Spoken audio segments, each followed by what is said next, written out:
دفعہ جسم میں داخل ہو جاتی ہے تو اتنی آسانی سے ختم نہیں ہوتی ہے، بلکہ یہ اور بڑھتی رہتی ہے، لیکن یہ درد جائے گا نہیں، جائے گا تو انشاءاللہ تعالیٰ انہی دوائیوں سے درد جاتا ہے۔ اور میں پورے وثوق اور یقین کے ساتھ آپ سے کہتا ہوں کہ کم از کم آپ ان دوائیوں کو 6 مہینے تک استعمال کریں، درد میں کافی فرق پڑ جائے گا۔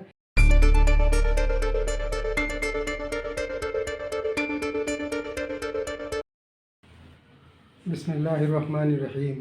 السلام علیکم ورحمۃ اللہ وبرکاتہ۔ دوستو، میں ہوں ڈاکٹر محمد تسلیم شیخ۔ میں آپ کو اپنے پروگرام میں خوش آمدید کہتا ہوں۔ آج ہم آسٹو آرتھرائٹس کے بارے میں بات کریں گے۔ یہ ایک ویئر اینڈ ٹیئر ڈیزیز ہے جس کو ہم کرونک پروگریسو ڈیجنریٹو ڈیزیز بھی کہتے ہیں۔ جیسا کہ اس کے نام سے ظاہر ہے، کرونک یہ بیماری پرانی بیماری ہوتی ہے، لگ بھگ 2 سال 3 سال یا 4 سال، یہ اتنی زیادہ پرانی بیماری ہوتی ہے، لہٰذا اس کی ریکوری میں بھی ٹائم لگتا ہے۔ پروگریسو مین ترقی، یہ جب ایک دفعہ جسم میں داخل ہو جاتی ہے تو اتنی آسانی سے ختم نہیں ہوتی ہے، بلکہ یہ اور بڑھتی رہتی ہے۔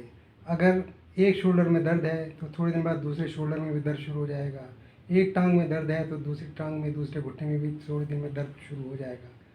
عموماً یہ بیماری کولے، ہاتھ اور گھٹنوں کے اندر یہ زیادہ ہوتی ہے۔ اچھا، پھر یہ بیماری ڈی جنریٹو بھی ہوتی ہے، یعنی اس کے اندر توڑ پھوڑ کا عمل زیادہ ہوتا ہے، ویئر اینڈ ٹیئر اس کے اندر زیادہ ہوتی ہے۔ جیسے کارٹیلیج جو ہمارے گھٹنے میں ہوتے ہیں، یا سائنوویل فلوئڈ ہوتا ہے جو ایک انتہائی تھک لیسدار مادہ ہوتا ہے جو ہمارے گھٹنوں کے مسلس کو، ٹینڈن کو، لیگامنٹ کو چکنا رکھتا ہے اور موومنٹ کے اندر آسانی ہوتی ہے، تو یہ اس کو بھی کرتا ہے۔ تو یہ بیماری جو ہے پرانی بھی ہوتی ہے اور یہ بڑھتی بھی رہتی ہے، اور اس کے اندر ویئر اینڈ ٹیئر بھی ہوتے ہیں۔ اس آسٹو آرتھرائٹس کی 2 اقسام ہوتی ہیں، ایک پرائمری اور ایک سیکنڈری۔ پرائمری ایج ریلیٹڈ ہوتی ہے، یعنی یہ ایج کے ساتھ ساتھ ہوتی ہے، لگ بھگ 40-50 سال کے بعد یہ بیماری ہوتی ہے، 60 سال میں اور زیادہ کرونک ہو جاتی ہے اور زیادہ تکلیف دیتی ہے۔ دوسری ہوتی ہے سیکنڈری۔ سیکنڈری جو ہوتی ہے یہ عموماً جسم کے اندر کسی فالٹ کی وجہ سے ہوتی ہے، یعنی اگر ڈائبٹک پیشنٹ ہو تو یہ اس کو ہو سکتی ہے، یا یورک ایسڈ بڑھ جائے تو اس صورت کے اندر بھی ہوتی ہے، اور اگر یہ انہیریٹنس بھی ہوتی ہے۔ اسپورٹس مین جو کھیلتے ہیں تو اپنی عمر جب ان کی ڈھلنے لگتی ہے تو ان کے سارے پٹھے، ٹینڈن، لیگامنٹ اور نی جوائنٹس وغیرہ کمزور ہو جاتے ہیں، لیکن وہ چاہتے ہیں کہ ان کی کارکردگی ویسی رہے جیسے وہ نوجوانی میں کھیلتے آئے ہیں، تو جو کہ ایسا ممکن نہیں ہے۔ ان کو اپنی ایکٹیویٹی کو کم کرنا چاہیے، لیکن وہ ایکٹیویٹی کو کم نہیں کرتے، تو اس کی وجہ سے بھی ان کو بھی یہ تکلیف ہو سکتی ہے۔ سمٹم کی اگر بات کریں تو اس کے سمٹم میں پین، انفلیمیشن اینڈ ریڈنیس، یعنی گھٹنوں کے اندر درد بھی ہوتا ہے، گھٹنوں میں سوجن بھی ہوتی ہے، اور گھٹنوں کے اندر سرخی مائل یا لال رنگ کا وہ بھی ہوتا ہے، کلر بھی آ جاتا ہے اس کے اندر۔ عموماً صبح کے وقت جب پیشنٹ اٹھتا ہے تو اس کو اپنے گھٹنوں کے اندر درد بھی محسوس ہوتا ہے اور لگتا ہے کہ تمام جوائنٹ جکڑ دیے گئے ہیں، اور اس کے اندر سے اگر ایڈوانس اسٹیج میں ہو تو پیر کے اندر سے ٹک ٹک کی آواز بھی آتی ہے اس کے اندر سے۔ اور مزید اگر اس کا ہم لیبارٹری ٹیسٹ کراتے ہیں تو اس سے بھی ہم کو کافی پکچر واضح ہو جاتی ہے۔ عموماً ڈاکٹر حضرات اس کا ESR اینڈ یورک ایسڈ اس کا کراتے ہیں، تو جس سے پوزیشن تو کلیئر نہیں ہوتی۔ ہاں، البتہ یہ ہے، دیکھا یہ گیا ہے کہ آسٹو آرتھرائٹس کے کیس کے اندر یورک ایسڈ اینڈ ESR کا جو ویلیوز ہیں وہ بالکل نارمل ہوتی ہیں، اس سے کوئی فرق نہیں پڑتا۔ ہاں، MRI اور MRI کے علاوہ دوسرے جو ٹیسٹ ہوتے ہیں، ایکس رے وغیرہ، اس سے ہمیں پتہ چلتا ہے کہ کارٹیلیج کس حد تک ڈیمیج ہوا ہے اور سائنوویل فلوئڈ کس حد تک کم ہوا ہے، اس سے یہ پتہ چل جاتا ہے اور ہمیں علاج میں آسانی ہوتی ہے۔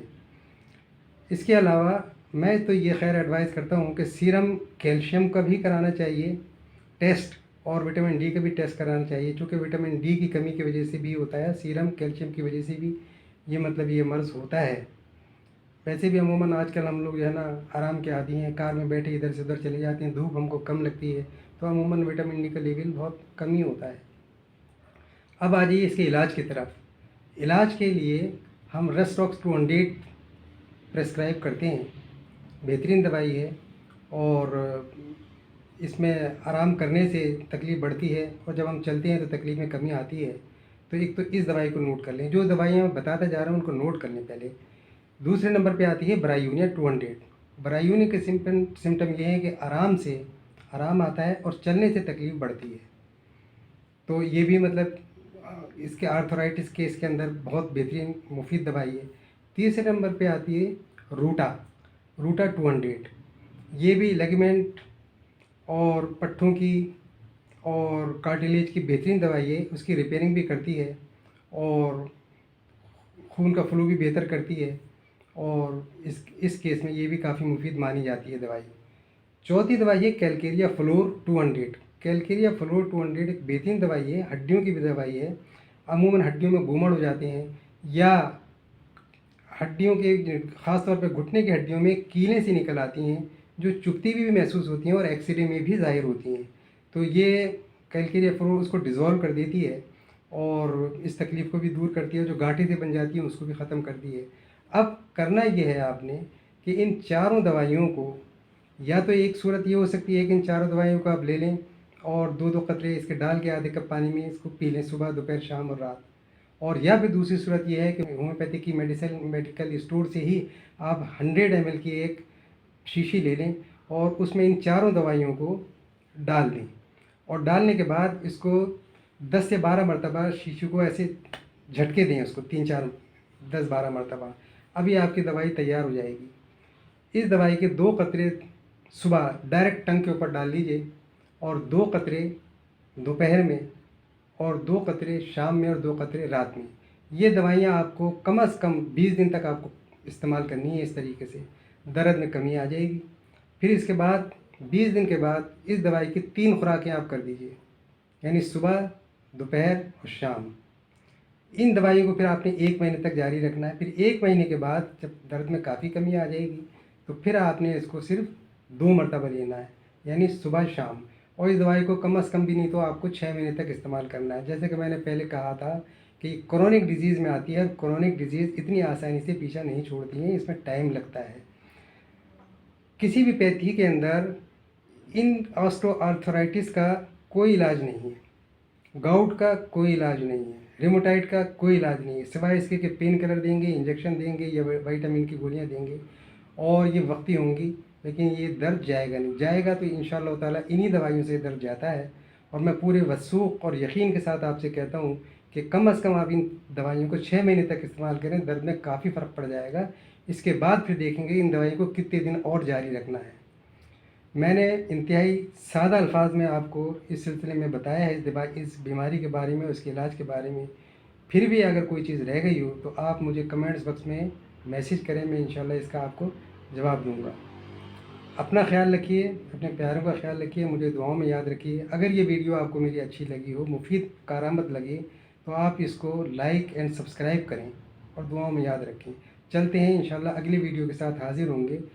اجازت دیجیے، اللہ حافظ۔